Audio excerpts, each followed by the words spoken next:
everyone, welcome to Kids Area Online. Class 2 Integration exam ആണ്, annual exam ആണ്. എല്ലാവരും ready ആയോ? പഠിച്ചു കഴിഞ്ഞായിരുന്നോ? ഓക്കെ. 1ാം ക്ലാസ് മുതൽ 4ാം ക്ലാസ് വരെ കേരള സ്റ്റേറ്റ് സിലബസിൽ പഠിക്കുന്ന കുട്ടികൾക്കായി കിഡ്സ് ഏരിയ ഓൺലൈൻ നടത്തുന്ന ടെസ്റ്റാണ് ആനുവൽ സ്കോളർ എക്സാം. ഈ അവധിക്കാലത്താണ് എക്സാം വരുന്നത്. ഈ വർഷം കുട്ടികൾ പഠിച്ച പാഠഭാഗങ്ങളെ ഉൾക്കൊള്ളിച്ചുകൊണ്ടാണ് എക്സാം. അവധിക്കാലത്ത് വീട്ടിലിരുന്ന് കുട്ടികൾക്ക് ഒഴിവ് സമയം ടെക്സ്റ്റ് ബുക്കിൽ നിന്ന് ഉത്തരങ്ങൾ കണ്ടുപിടിച്ചെഴുതുന്ന രീതിയിലാണ് ആനുവൽ സ്കോളർ എക്സാം വരുന്നത്. ക്യാഷ് പ്രൈസ് ആണ് ഓരോ ക്ലാസ്സിലെയും വിജയികൾക്ക് സമ്മാനമായി കിട്ടുന്നത്. 1ാം സമ്മാനം, 2ാം സമ്മാനം, 3ാം സമ്മാനം, 4ാം സമ്മാനം, 5ാം സമ്മാനം വരെ ഉണ്ട്. നിങ്ങൾക്ക് അയച്ചു തരുന്ന ബുക്ക്ലെറ്റിൽ ആൻസർ എഴുതി അയക്കുന്ന രീതിയിലാണ് എക്സാം ക്രമീകരിച്ചിട്ടുള്ളത്. ഒരു ബുക്ക്ലെറ്റിന്റെ വില 190 രൂപയാണ്. കൂടുതൽ വിവരങ്ങൾക്കായി താഴെ നൽകിയിട്ടുള്ള കിഡ്സ് ഏരിയ ഓൺലൈൻ്റെ വാട്സ്ആപ്പ് നമ്പറിൽ മെസ്സേജ് അയക്കാം. ഇവിടെ നിങ്ങൾക്ക് കൂടുതൽ ഡീറ്റെയിൽസ് അയച്ചു തരുന്നതാണ്. 9746487799 ഇതാണ് കിഡ്സ് ഏരിയ ഓൺലൈൻ്റെ വാട്സ്ആപ്പ് നമ്പർ. അതുപോലെ ഏപ്രിൽ 6-ന് kids area online vacation class start ചെയ്യാണ്. ബേസിക് ക്ലാസ് ആണ്. കുട്ടികൾക്ക് ആവശ്യമായിട്ടുള്ള എല്ലാ ബേസിക് ക്ലാസ്സസും നൽകുന്നുണ്ട്. മലയാളം, ഇംഗ്ലീഷ്, ഹിന്ദി വായിക്കുവാനും കൂട്ടി എഴുതുവാനും വായിക്കുവാനും ബുദ്ധിമുട്ടുള്ള ഒത്തിരി കുട്ടികളുണ്ട്. അവർക്കായിട്ടുള്ള വെക്കേഷൻ ക്ലാസ് ആണ്. മലയാളത്തിനും ക്ലാസ് ഉണ്ട്, ഇംഗ്ലീഷിനുണ്ട്, ഹിന്ദി ഉണ്ട്. ഇത് മൂന്നായിട്ടാണ്. അതുപോലെ ഇംഗ്ലീഷ് ഗ്രാമർ, എല്ലാ കുട്ടികൾക്കും ഇംഗ്ലീഷ് എക്സാം എഴുതുന്നതിന് ഇംഗ്ലീഷ് ഗ്രാമർ അത്യാവശ്യമായിട്ടും അറിഞ്ഞിരിക്കണം. ബേസിക് ഇംഗ്ലീഷ് ഗ്രാമർ ക്ലാസ് ഉണ്ട്. കുട്ടികൾക്ക് സംസാരിക്കാനുള്ള സ്പോക്കൺ ഇംഗ്ലീഷ് ക്ലാസ്സസും കിഡ്സ് ഏരിയ ഓൺലൈൻ ഈ വെക്കേഷനിൽ നൽകുന്നുണ്ട്. 1ാം ക്ലാസ്സിലേക്ക് പോകുന്ന കുട്ടികൾക്ക് STD1 പ്രിപ്പറേഷൻ ക്ലാസ്സസ് നൽകുന്നുണ്ട്. അതുപോലെ മാത്സ് ബുദ്ധിമുട്ടുള്ള ഒത്തിരി കുട്ടികളുണ്ട്. മാത്സ് ബേസിക്കും ഈ വെക്കേഷനിൽ കുട്ടികൾക്കായി നൽകുന്നുണ്ട്.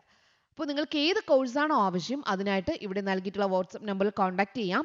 9746487799. സൂമിൽ ലൈവായിട്ടാണ് ക്ലാസ് വരുന്നത്. അതുപോലെ റെക്കോർഡഡ് ക്ലാസ്സസും നിങ്ങൾക്ക് തൊട്ടടുത്ത ദിവസം ആബ്സെന്റ് ആവുകയാണെങ്കിൽ കിട്ടുന്നതാണ്.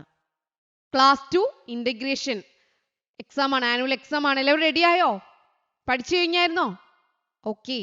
അപ്പോൾ നമുക്ക് കുറച്ച് ഇമ്പോർട്ടൻറ്റ് ക്വസ്റ്റ്യൻസ് നോക്കാവോ? നോക്കാം. ആദ്യം നമ്മൾ പഠിക്കാൻ പോകുന്നത് ഇന്ധനങ്ങൾ. ഇന്ധനങ്ങൾ എന്തൊക്കെ, അത് വെച്ച് ഓടുന്ന വാഹനങ്ങൾ ഏതൊക്കെ, അതാണ് നമ്മൾ ആദ്യം നോക്കാനായിട്ട് പോകുന്നത്. ഇന്ധനങ്ങൾ. ഇന്ധനങ്ങൾ എന്ന് പറഞ്ഞാൽ എന്താ? വാഹനങ്ങൾ ഓടണമെങ്കിൽ അതിൽ നമ്മൾ ഇന്ധനങ്ങൾ ഒഴിക്കണം. ഏതൊക്കെയാണ് ഇന്ധനങ്ങൾ? Petrol, diesel, gas. Petrol, diesel, gas. ഇന്ധനങ്ങൾ ഏതൊക്കെയാ? Petrol, diesel, gas. ഇനി ഇന്ധനത്തിൽ ഓടുന്ന വാഹനങ്ങൾ ഏതൊക്കെയാ? ഇവിടെ ടീച്ചർ കുറച്ച് വാഹനങ്ങൾ പറയുന്നുണ്ട്. Bus, car, lorry, motor bike, autorickshaw, വിമാനം, കപ്പൽ. ഇതുപോലുള്ള വാഹനങ്ങൾ എങ്ങനെ ഓടുന്നതാ? ഇന്ധനത്തിൽ ഓടുന്ന വാഹനങ്ങളാണ്. കപ്പൽ ഇന്ധനത്തിലാണ് ഏട്ടോ ഓടുന്നത്. വെള്ളത്തിന് മുകളിലൂടെ വെറുതെ പോവല്ല. കപ്പൽ ഇന്ധനത്തിലാണ് ഓടുന്നത്. അപ്പൊ ഇന്ധനത്തിൽ ഓടുന്ന വാഹനങ്ങൾ ഏതൊക്കെയാ?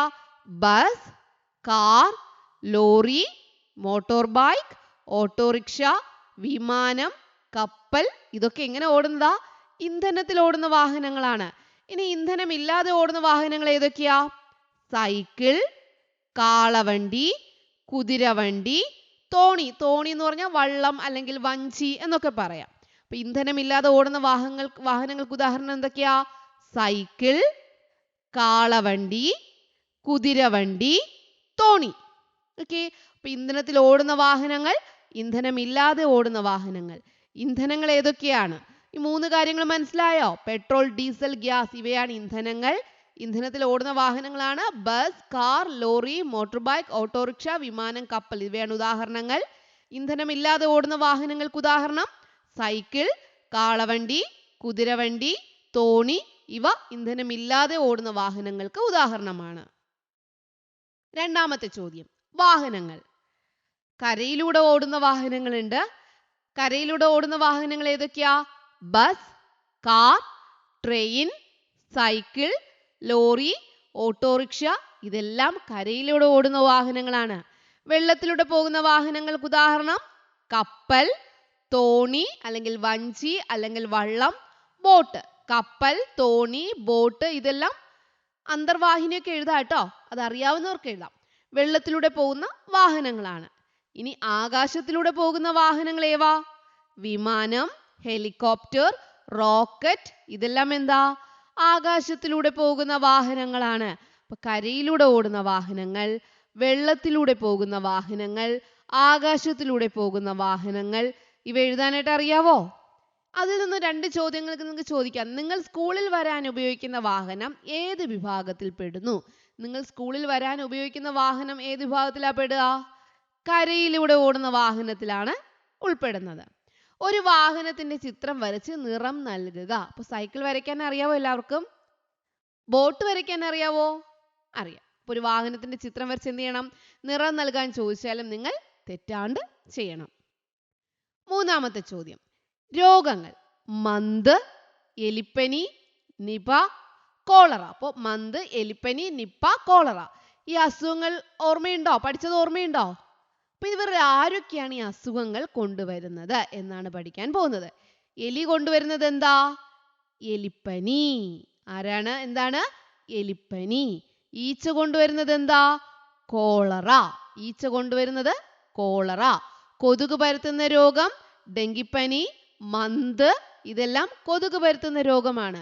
വവ്വാൽ പരത്തുന്ന രോഗമാണ് നിപ്പ. ഓക്കെ, അപ്പോൾ എലി പരത്തുന്ന രോഗം ഏതാണ്? എലിപ്പനി. ഈച്ച പരത്തുന്ന രോഗമാണ് കോളറ. കൊതുക് പരത്തുന്ന രോഗമാണ് ഡെങ്കിപ്പനി, അതുപോലെ മന്ത്. വവ്വാൽ പരത്തുന്ന രോഗം ഏതാണ്? നിപ്പ. ഓക്കെ, അപ്പൊ ഇതും ഓർമ്മയിരിക്കോ? യെസ്. 4-ാമത്തെ ചോദ്യം. ഭക്ഷണമായി ഉപയോഗിക്കാറുള്ള ഇലകൾ ഏതൊക്കെ? ഭക്ഷണമായി ഉപയോഗിക്കാറുള്ള ഇലകൾ ഏതൊക്കെ? ചീര. ചീര പച്ചച്ചീരയുമുണ്ട്, ചുവന്ന ചീരയുമുണ്ട്. മുരിങ്ങയില, മത്തനില, തഴുതാമ, സാമ്പാർ ചീര, കറിവേപ്പില. അപ്പോൾ ഭക്ഷണമായി ഉപയോഗിക്കുന്ന ഇലകൾ ഏതൊക്കെയാ? ചീര, മുരിങ്ങയില, മത്തനില, തഴുതാമ, സാമ്പാർ ചീര, കറിവേപ്പില. ചീര, മുരിങ്ങയില, മത്തനില, തഴുതാമ, സാമ്പാർ ചീര, കറിവേപ്പില. ഇത് ഓർമ്മയിരിക്കോ? ഭക്ഷണമായി ഉപയോഗിക്കാറുള്ള ഇലകൾ ഓർമ്മയിരിക്കില്ലേ? യെസ്. ഇനി ഇല കൊണ്ടുള്ള ഒരു വിഭവം തയ്യാറാക്കുക. ഇവിടെ ടീച്ചർ മുരിങ്ങയില തോരനാണ് തയ്യാറാക്കാൻ പഠിപ്പിക്കുന്നത്. ഇല കൊണ്ടുള്ള ഒരു വിഭവം തയ്യാറാക്കുക, മുരിങ്ങയില തോരൻ. അതിനാദ്യം ആവശ്യമായ സാധനങ്ങൾ എന്തൊക്കെയാ? മുരിങ്ങയില വൃത്തിയാക്കിയത്, തേങ്ങ ചിരകിയത്, പച്ചമുളക്, ചുവന്നുള്ളി, മഞ്ഞൾപ്പൊടി, ഉപ്പ്, വെളിച്ചെണ്ണ, കടുക്. അപ്പൊ എന്തൊക്കെയാ ആവശ്യം? മുരിങ്ങയില വൃത്തിയാക്കിയത്, തേങ്ങ ചിരകിയത്, പച്ചമുളക്, ചുവന്നുള്ളി, മഞ്ഞൾപ്പൊടി, ഉപ്പ്, വെളിച്ചെണ്ണ, കടുക്. ഇനി തയ്യാറാക്കുന്ന വിധം എങ്ങനെ എഴുതാം? ആദ്യം തേങ്ങ, പച്ചമുളക്, ചുവന്നുള്ളി, മഞ്ഞൾപ്പൊടി എന്നിവ ചേർത്തൊന്ന് ചതച്ചെടുക്കുക. അരയ്ക്കാൻ പാടില്ല കേട്ടോ, ചതച്ചാണ് എടുക്കേണ്ടത്. അരച്ചെടുക്കുക എന്നല്ല, ചതച്ചെടുക്കുക. എന്തൊക്കെയാ ചതച്ചെടുക്കേണ്ടത്?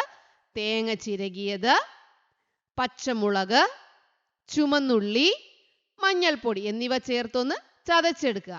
ഒരു ചീനച്ചട്ടിയിൽ വെളിച്ചെണ്ണ ഒഴിച്ച് കടുക് പൊട്ടിക്കുക.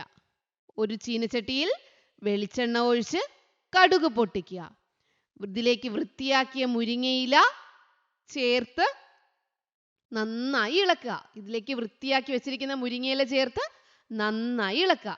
ഇല ഒന്ന് വാടി വരുമ്പോൾ തയ്യാറാക്കി വെച്ചിരിക്കുന്ന തേങ്ങാക്കൂട്ട് ചേർക്കുക. ഇല ഒന്ന് വാടി വരുമ്പോൾ തയ്യാറാക്കി വെച്ചിരിക്കുന്ന തേങ്ങാക്കൂട്ട് ചേർക്കുക.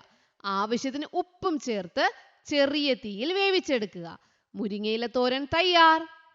ഇപ്പൊ എളുപ്പമല്ലേ? എങ്ങനെയാ മുരിങ്ങയില തോരൻ തയ്യാറാക്കേണ്ടത്? ആദ്യം തേങ്ങ ചിരകിയത്, പച്ചമുളക്, ചുവന്നുള്ളി, മഞ്ഞൾപ്പൊടി എന്നിവ ചേർത്തൊന്ന് ചതച്ചെടുക്കുക. ഒരു ചീനച്ചട്ടിയിൽ വെളിച്ചെണ്ണ ഒഴിച്ച് കടുക് പൊട്ടിക്കുക. ഇതിലേക്ക് വൃത്തിയാക്കിയ മുരിങ്ങയില ചേർത്ത് നന്നായി ഇളക്കുക. ഇല ഒന്ന് വാടി വരുമ്പോൾ തയ്യാറാക്കി വെച്ചിരിക്കുന്ന തേങ്ങാക്കൂട്ട് ചേർക്കുക. ആവശ്യത്തിന് ഉപ്പും ചേർത്ത് ചെറുതീയിൽ വേവിച്ചെടുക്കുക. മുരിങ്ങയില തോരൻ തയ്യാർ.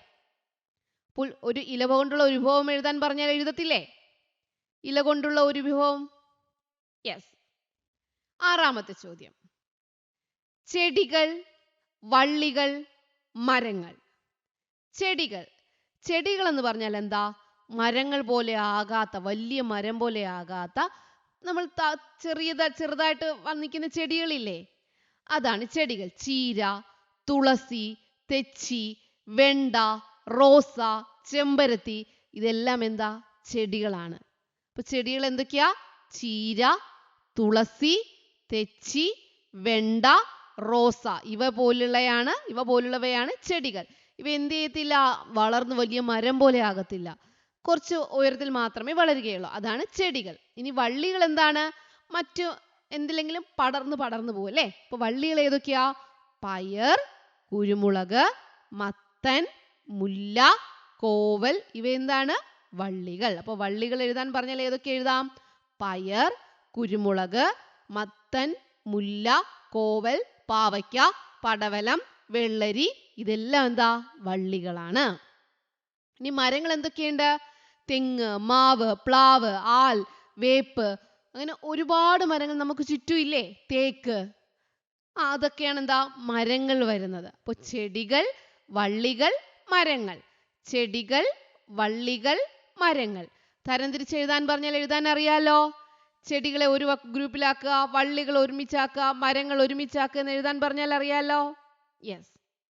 7ാമത്തെ ചോദ്യം, വാഴ സ്വയം എങ്ങനെ പരിചയപ്പെടുത്തും? വാഴ നിങ്ങളുടെ ടെക്സ്റ്റ് ബുക്കിൽ തെങ്ങ്, ഞാൻ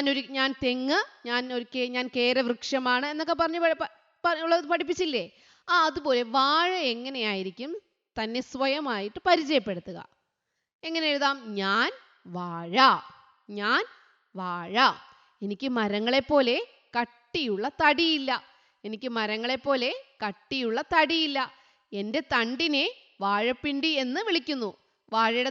എൻ്റെ തണ്ടിനെ വാഴപ്പിണ്ടി എന്ന് വിളിക്കുന്നു. എനിക്ക് നല്ല വീതിയുള്ള പച്ചയിലകളുണ്ട്, അല്ലെങ്കിൽ എനിക്ക് വലിയ പച്ചയിലകളുണ്ടെന്ന് എഴുതാം കേട്ടോ. എനിക്ക് ഏറ്റവും നല്ല വലിയ പച്ചയിലകളുണ്ടെന്ന് എഴുതാം, അല്ലെങ്കിൽ എനിക്ക് നല്ല വീതിയുള്ള പച്ചയിലകളുണ്ട്. എൻ്റെ കായയും പൂവും പിണ്ടിയും ഭക്ഷണമായി ഉപയോഗിക്കാം. കാ, പൂ, തണ്ട് ഇതെല്ലാം എന്ത് ചെയ്യാം? ഭക്ഷണമായി ഉപയോഗിക്കാം. എല്ലാവർക്കും ഇഷ്ടമുള്ള പഴങ്ങൾ നൽകുന്നത് ഞാനാണ്. എൻ്റെ ഇലകൾ സദ്യ വിളമ്പാൻ ഉപയോഗിക്കുന്നു. ഞാൻ കുലയായാണ് കായ്ക്കുന്നത്. പഴക്കുലയായിട്ടല്ലേ കായ്ക്കുക? ഞാൻ കുലയായാണ് കായ്ക്കുന്നത്. എൻ്റെ ചുവട്ടിൽ എപ്പോഴും കുഞ്ഞു വാഴകൾ വളർന്നു വരും. അപ്പോൾ വാഴ എങ്ങനെയാ സ്വയം പരിചയപ്പെടുത്തിയത്? ഞാൻ വാഴ, എനിക്ക് മരങ്ങളെ പോലെ കട്ടിയുള്ള തടിയില്ല, എൻ്റെ തണ്ടിനെ വാഴപ്പിണ്ടി എന്ന് വിളിക്കുന്നു, എനിക്ക് നല്ല വീതിയുള്ള പച്ച ഇലകളുണ്ട്, എൻ്റെ കായയും പൂവും പിണ്ടിയും ഭക്ഷണമായി ഉപയോഗിക്കാം, എല്ലാവർക്കും ഇഷ്ടമുള്ള പഴങ്ങൾ നൽകുന്നത് ഞാനാണ്, എൻ്റെ ഇലകൾ സദ്യ വിളമ്പാൻ ഉപയോഗിക്കുന്നു, ഞാൻ കുലയായാണ് കായ്ക്കുന്നത്, എൻ്റെ ചുവട്ടിൽ എപ്പോഴും കുഞ്ഞു വാഴകൾ വളർന്നു വരും. അപ്പോൾ വാഴ സ്വയം പരിചയപ്പെടുത്തി എങ്ങനെയാണ് മനസ്സിലായോ? നിങ്ങളുടെ ടെക്സ്റ്റ് ബുക്കിൽ തെങ്ങ് പരിചയപ്പെടുത്തിയിട്ടുണ്ട്, അതുപോലെ മാവ് പരിചയപ്പെടുത്തുന്നതായിട്ട് എഴുതാം. ഓക്കെ. രോഗങ്ങൾ വരാതിരിക്കാൻ ശ്രദ്ധിക്കേണ്ട കാര്യങ്ങൾ എന്തൊക്കെ? നമ്മൾ ആദ്യം പഠിച്ചു. എലിപ്പനി കൊണ്ടുവരും, ഈച്ച കോളറ കൊണ്ടുവരും, വവ്വാൽ നിപ്പ കൊണ്ടുവരും, കൊതുക് മന്തും ഡെങ്കിപ്പനിയും കൊണ്ടുവരും. പഠിച്ചില്ലേ? അങ്ങനെയാണെങ്കിൽ രോഗങ്ങൾ വരാതിരിക്കാൻ നമ്മൾ ശ്രദ്ധിക്കേണ്ട കാര്യങ്ങൾ എന്തൊക്കെ? ആഹാര സാധനങ്ങൾ എപ്പോഴും അടച്ചു സൂക്ഷിക്കുക. വീടും പരിസരവും വൃത്തിയായി സൂക്ഷിക്കുക. ചീഞ്ഞഴുകിയ സാധനങ്ങളും മാലിന്യങ്ങളും കൃത്യമായി സംസ്കരിക്കുക. വീടിനുള്ളിൽ എലികൾ കയറാൻ സാധ്യതയുള്ള മാളങ്ങൾ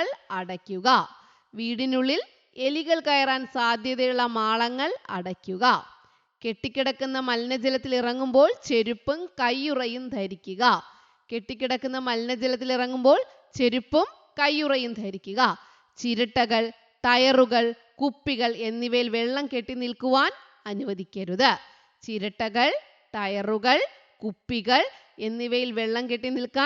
അനുവദിക്കരുത്. വവ്വാലുകൾ കടിച്ചതോ നിലത്ത് വീണതോ ആയ പഴങ്ങൾ കഴിക്കരുത്.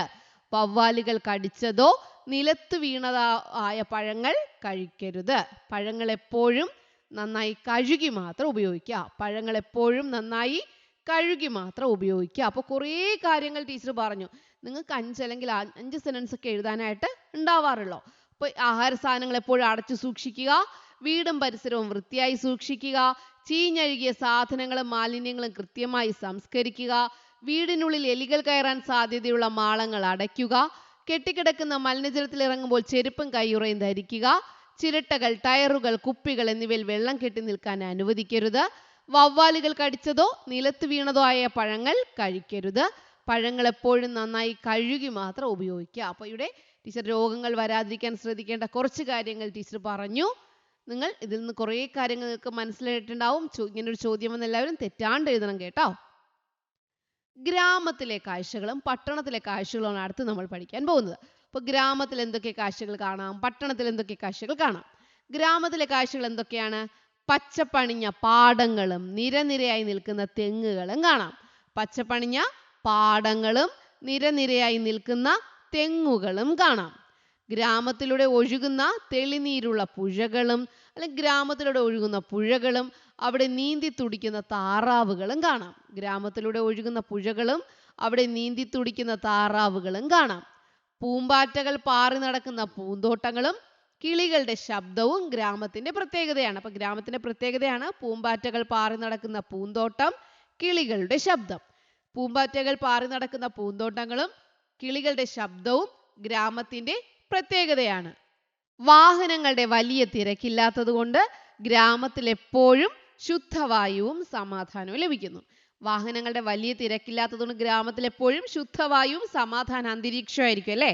വാഹനങ്ങളുടെ വലിയ തിരക്കില്ലാത്തത് കൊണ്ട് ഗ്രാമത്തിൽ എപ്പോഴും ശുദ്ധവായുവും സമാധാന അന്തരീക്ഷവുമായിരിക്കും.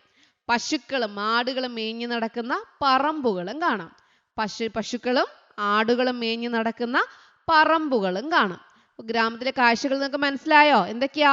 പച്ചപ്പണിഞ്ഞ പാടങ്ങൾ, നിരനിരയായി നിൽക്കുന്ന തെങ്ങുകൾ, ഗ്രാമത്തിലൂടെ ഒഴുകുന്ന പുഴകൾ, പുഴകളിൽ നീന്തി തുടിക്കുന്ന താറാവുകൾ, പൂമ്പാറ്റകൾ പാറി നടക്കുന്ന പൂന്തോട്ടങ്ങൾ, കിളികളുടെ ശബ്ദം, വാഹനങ്ങളുടെ തിരക്കില്ലാത്തത് കൊണ്ട് ശുദ്ധവായുവും സമാധാന അന്തരീക്ഷവും, പശുക്കളും ആടുകളും മേഞ്ഞു നടക്കുന്ന പറമ്പുകൾ. ഇതെല്ലാം ഗ്രാമത്തിലെ കാഴ്ചകളാണ്. ഇനി പട്ടണത്തിലെ കാഴ്ചകൾ എന്തൊക്കെയാണ്? ആകാശത്തോളം ഉയരമുള്ള വലിയ കെട്ടിടങ്ങൾ, റോഡുകളിൽ എപ്പോഴും കാറുകളും ബസ്സുകളും വരിവരിയായി ഓടിക്കൊണ്ടിരിക്കും. രാത്രിയായാൽ വലിയ ലൈറ്റുകൾ തെളിയുന്നതോടെ പട്ടണം ഒരു നക്ഷത്രക്കൂട്ടം പോലെ തിളങ്ങും. കുട്ടികൾക്ക് കളിക്കാൻ വലിയ പാർക്കുകൾ, കളിസ്ഥലങ്ങൾ, റെയിൽവേ സ്റ്റേഷനുകൾ, വലിയ ആശുപത്രികൾ, സ്കൂളുകൾ തുടങ്ങിയ നിരവധി സൗകര്യങ്ങൾ പട്ടണത്തിൽ അടുത്തടുത്തായി കാണാൻ സാധിക്കും. അപ്പോൾ പട്ടണത്തിൽ എന്തൊക്കെയാണുള്ളത്? ആകാശത്തോളം ഉയരമുള്ള വലിയ കെട്ടിടങ്ങളുണ്ട്. റോഡുകളിൽ എപ്പോഴും കാറുകളും ബസ്സുകളും വരിവരിയായി ഓടിക്കൊണ്ടിരിക്കും. രാത്രിയായാൽ വലിയ ലൈറ്റുകൾ തെളിയും. കുട്ടികൾക്ക് കളിക്കാൻ വലിയ പാർക്കുകളും കളിസ്ഥലങ്ങളും ഉണ്ട്. റെയിൽവേ സ്റ്റേഷനുകളുണ്ട്, വലിയ ആശുപത്രികളുണ്ട്, വലിയ സ്കൂളുകളുണ്ട്. പിന്നെ വേറെ എന്തൊക്കെ കാണാൻ കഴിയും? വലിയ വലിയ പാലങ്ങൾ കാണാൻ കഴിയും അല്ലേ? പുഴയ്ക്ക് കുറുകെ അല്ലെങ്കിൽ നദിക്ക് കുറുകെയുള്ള വലിയ പാലങ്ങളൊക്കെ കാണാൻ കഴിയും. ഇതെല്ലാം എവിടുത്തെ പ്രത്യേകതയാണ്? പട്ടണത്തിൽ കാണുന്ന കാഴ്ചകളാണ്. ഇനി ശുചിത്വ സന്ദേശ റാലി. സിദ്ധുവിന്റെ ക്ലാസ്സിലെ കൂട്ടുകാരെല്ലാം ചേർന്ന് ശുചിത്വ സന്ദേശ റാലി നടത്താൻ ഒരുങ്ങുകയാണ്. സന്ദേശവാക്യങ്ങളുള്ള പ്ലക്കാർഡുകൾ തയ്യാറാക്കണം. എന്തൊക്കെ വാക്യങ്ങളാണ് എഴുതേണ്ടത്? അപ്പോൾ പ്ലക്കാർഡിൽ എഴുതേണ്ട വാക്യങ്ങൾ എന്തൊക്കെ? ശുചിത്വ സന്ദേശമായിട്ട് പ്ലക്കാർഡിൽ എഴുതാനുള്ള വാക്യങ്ങൾ. അപ്പോൾ ടീച്ചറുടെ കുറച്ച് വാക്യങ്ങൾ പറയാം. നിങ്ങൾക്ക് 2ഓ 3ഓ മാത്രമേ എഴുതാനായിട്ട് ഉണ്ടാവൂ കേട്ടോ. നിങ്ങൾക്ക് ഇഷ്ടമുള്ളത് ഓർമ്മിച്ച് വെക്കാം. ശുചിത്വം ഐശ്വര്യം എന്നെഴുതാം. വൃത്തിയുള്ള വീട് ആരോഗ്യമുള്ള നാട്. മാലിന്യങ്ങൾ വലിച്ചെറിയരുത്, പരിസരം മനോഹരമാക്കൂ. കെട്ടിക്കിടക്കുന്ന വെള്ളം മാറ്റാം, കൊതുകുകളെ അകറ്റാം. ഭക്ഷണത്തിന് മുൻപ് കൈകൾ കഴുകാം, രോഗങ്ങളെ പ്രതിരോധിക്കാം. പ്ലാസ്റ്റിക് വിമുക്ത കേരളം, സുന്ദര കേരളം. ഉറപ്പിക്കാം ശുചിത്വം, ഉറപ്പുവരുത്താം ആരോഗ്യം. ഇപ്പോൾ ടീച്ചർ നോക്കിയേ 1 2 3 4 5 6 7 7 പറഞ്ഞു. ഇതിൽ നിങ്ങൾ ഏതെങ്കിലും 2 അല്ലെങ്കിൽ 3 എന്ത് ചെയ്യണം? എഴുതി പഠിച്ചിട്ട് പോകണം. ഓക്കെ, 2ഓ 3ഓ നിങ്ങൾ എന്ത് ചെയ്യണം? നല്ലതുപോലെ എഴുതി പഠിച്ചിട്ട് പോകണം. ശുചിത്വ സന്ദേശ റാലിന്ന് അങ്ങനെ ശുചിത്വ സന്ദേശം ബന്ധപ്പെട്ട പ്ലക്കാർഡ് തയ്യാറാക്കാനോ പോസ്റ്റർ തയ്യാറാക്കാനോ എന്ത് പറഞ്ഞാൽ എന്ത് ചെയ്യാം?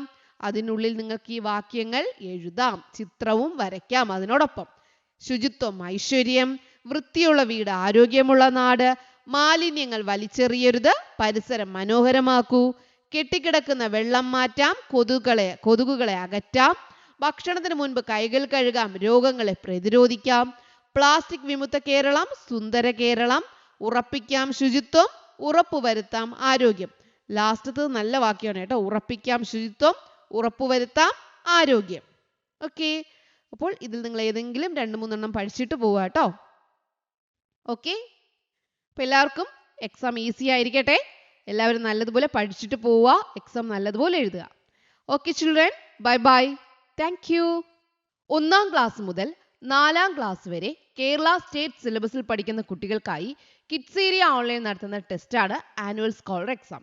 ഈ അവധിക്കാലത്താണ് എക്സാം വരുന്നത്. ഈ വർഷം കുട്ടികൾ പഠിച്ച പാഠഭാഗങ്ങളെ ഉൾക്കൊള്ളിച്ചുകൊണ്ടാണ് എക്സാം. അവധിക്കാലത്ത് വീട്ടിലിരുന്ന് കുട്ടികൾക്ക് ഒഴിവ് സമയം ടെക്സ്റ്റ് ബുക്കിൽ നിന്ന് ഉത്തരങ്ങൾ കണ്ടുപിടിച്ചെഴുതുന്ന രീതിയിലാണ് ആനുവൽ സ്കോളർ എക്സാം വരുന്നത്. ക്യാഷ് പ്രൈസ് ആണ് ഓരോ ക്ലാസ്സിലെയും വിജയികൾക്ക് സമ്മാനമായി കിട്ടുന്നത്. 1-ാം സമ്മാനം, 2-ാം സമ്മാനം, 3-ാം സമ്മാനം, 4-ാം സമ്മാനം, 5-ാം സമ്മാനം വരെ ഉണ്ട്. നിങ്ങൾക്ക് അയച്ചു തരുന്ന ബുക്ക്ലെറ്റിൽ ആൻസർ എഴുതി അയക്കുന്ന രീതിയിലാണ് എക്സാം ക്രമീകരിച്ചിട്ടുള്ളത്. ഒരു ബുക്ക്ലെറ്റിന്റെ വില 190 രൂപയാണ്. കൂടുതൽ വിവരങ്ങൾക്കായി താഴെ നൽകിയിട്ടുള്ള കിഡ്സ് ഏരിയ ഓൺലൈൻ്റെ വാട്സ്ആപ്പ് നമ്പറിൽ മെസ്സേജ് അയക്കാം. ഇവിടെ നിങ്ങൾക്ക് കൂടുതൽ ഡീറ്റെയിൽസ് അയച്ചു തരുന്നതാണ്. 9746487799. ഇതാണ് കിഡ്സ് ഏരിയ ഓൺലൈൻ്റെ വാട്സ്ആപ്പ് നമ്പർ. അതുപോലെ ഏപ്രിൽ 6-ന് kids area online vacation class start ചെയ്യാണ്. ബേസിക് ക്ലാസ് ആണ്. കുട്ടികൾക്ക് ആവശ്യമായിട്ടുള്ള എല്ലാ ബേസിക് ക്ലാസ്സസും നൽകുന്നുണ്ട്. മലയാളം, ഇംഗ്ലീഷ്, ഹിന്ദി വായിക്കുവാനും കൂട്ടി എഴുതുവാനും വായിക്കുവാനും ബുദ്ധിമുട്ടുള്ള ഒത്തിരി കുട്ടികളുണ്ട്. അവർക്കായിട്ടുള്ള വെക്കേഷൻ ക്ലാസ് ആണ്. മലയാളത്തിനും ക്ലാസ് ഉണ്ട്, ഇംഗ്ലീഷിനുണ്ട്, ഹിന്ദിയുണ്ട്. ഇത് മൂന്നായിട്ടാണ്. അതുപോലെ ഇംഗ്ലീഷ് ഗ്രാമർ, എല്ലാ കുട്ടികൾക്കും ഇംഗ്ലീഷ് എക്സാം എഴുതുന്നതിന് ഇംഗ്ലീഷ് ഗ്രാമർ അത്യാവശ്യമായിട്ടും അറിഞ്ഞിരിക്കണം. ബേസിക് ഇംഗ്ലീഷ് ഗ്രാമർ ക്ലാസ് ഉണ്ട്. കുട്ടികൾക്ക് സംസാരിക്കാനുള്ള സ്പോക്കൺ ഇംഗ്ലീഷ് ക്ലാസ്സസും കിഡ്സ് ഏരിയ ഓൺലൈൻ ഈ വെക്കേഷനിൽ നൽകുന്നുണ്ട്. 1-ാം ക്ലാസ്സിലേക്ക് പോകുന്ന കുട്ടികൾക്ക് STD1 പ്രിപ്പറേഷൻ ക്ലാസ്സസ് നൽകുന്നുണ്ട്. അതുപോലെ മാത്സ് ബുദ്ധിമുട്ടുള്ള ഒത്തിരി കുട്ടികളുണ്ട്. മാത്സ് ബേസിക്കും ഈ വെക്കേഷനിൽ കുട്ടികൾക്കായി നൽകുന്നുണ്ട്. അപ്പോൾ നിങ്ങൾക്ക് ഏത് കോഴ്സാണോ ആവശ്യം അതിനായിട്ട് ഇവിടെ നൽകിയിട്ടുള്ള വാട്സ്ആപ്പ് നമ്പറിൽ കോൺടാക്ട് ചെയ്യാം. 9746487799. സൂമിൽ ലൈവായിട്ടാണ് ക്ലാസ് വരുന്നത്. അതുപോലെ റെക്കോർഡഡ് ക്ലാസ്സസും നിങ്ങൾക്ക് തൊട്ടടുത്ത ദിവസം ആബ്സെന്റ് ആവുകയാണെങ്കിൽ കിട്ടുന്നതാണ്.